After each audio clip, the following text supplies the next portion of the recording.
Nagpakabit nga pala ako ng bagong likod.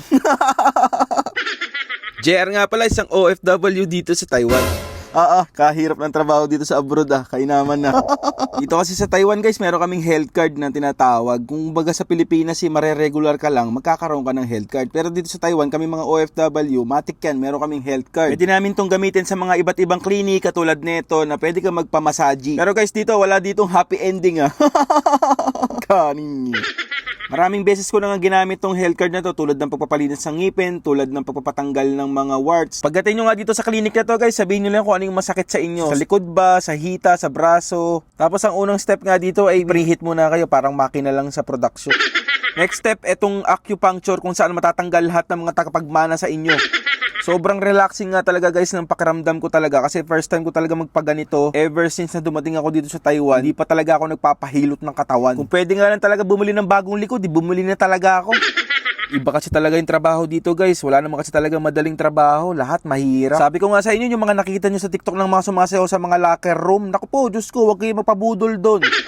Nakita nyo lang sumayaw sa locker room, madali na yung trabaho. Tapos pagdating dito ng mga bago, sasabihin nila na scam kami. Pero guys, kahit na nakakapagod yung trabaho dito sa Taiwan, dito sa abroad, talagang deserve naman talaga. Sulit pa rin naman dahil nga malaki naman talaga yung sahod at kitaan dito. Ito nga palang clinic na to guys, ito si Hantang Chinese Herbal Clinic, no? Ito yan sa may katabi ng Aigo, dito yan sa may supermarket, dito lang yan sa may Nancy Cow. So mga gusto nga palang pumunta dito, yung magdala lang kayo ng health card saka ARC. Ang kagandahan nga ng isang factory worker na isang panggabi, kung sanayan ka sa puyatan, makakagala ka talaga at makakapunta ka kung saan saan. Sobrang namangha ako dito sa likha ng kalikasan dahil sa kulay abong lupa at kakaibang anyo ng mga burol. Tinawag itong mundo ng buwan o moon world. Ang buong akala ko nga ay man-made ito. Nabuo nga pala to sa erosion and mudstone over 1 million of years. Sobrang ganda talaga ni Lord gumawa ng kalikasan. Kapala guys, pagka nga gagala kayo dito sa Taiwan make sure nyo na hindi maapektuhan ng inyong mga trabaho. Especially dun sa mga bagong dating dito sa Taiwan. Alam ko na nakaka-inspired na mapanood nyo yung mga ibang content creator dito sa Taiwan, pero dapat unahin nyo pa rin ng palagi ang trabaho. Ang dami kasing bagong dating dito sa Taiwan, nagiging turista na lang, hindi na pumapasok. Wala namang masama sa paggala guys, basta huwag nyo dapat maapektuhan ng trabaho. Pagkatapos ko nga dumaan dyan sa may Moonworld, kumain na ako dito sa pinaka-favorite kong kinakainan na stinky tofu. Ito na ata ang pinakamabahong pagkain sa buong mundo, pero ito ang pinakamasarap para sa akin. Kaya pala guys, dito nga pala sa Taiwan lahat ng mga pagkain halos lahat merong tofu o tokwa. Kasi ito naman talaga yung pinaka-specialty nila. Yun lang, maraming salamat sa inyong panonood.